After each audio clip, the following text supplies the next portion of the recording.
নমস্কার বন্ধুরা, আশা করি ভালো আছো, সুস্থ আছো। চ্যানেলটি লাইক, শেয়ার, সাবস্ক্রাইব করতে ভুলো না, যাতে সবার উপকার হয়। এই দুটো আসন তোমাদের দেখাচ্ছি, ভীষণ উপকারী আসন। ডেলি যদি তোমরা 3 বার সকালে ঘুম থেকে উঠেই বাসি বিছানাতে করবে, 3 বার, দেখো পাল্টে পাল্টে 3 বার করবে। 3 বার যদি নাও পারে, সময় কম থাকে, তাও তোমরা 2 বার করবে।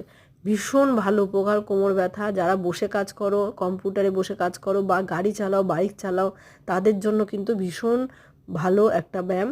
সারাদিন ফুরফুরে থাকবে তোমাদের শরীর, মন এবং কোমর, কোনো ব্যথা হবে না। এই দুটো আসন তোমরা যদি ডেলি অভ্যাস করো, বাসি বিছানাতেই করবে। নিঃশ্বাস প্রশ্বাস কিন্তু পেট থেকেই নেওয়া ছাড়া হবে। যখন এই যে উঠছে তখন নিঃশ্বাসটা বন্ধ থাকছে, যখন ছাড়বে নিঃশ্বাসটা নেওয়া ছাড়া হবে।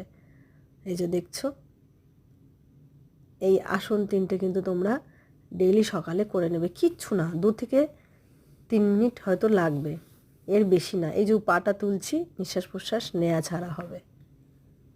ঠিক আছে, 3 বার করে করবে, বেশি করতে হবে না। টাটা, ভালো থাকবে।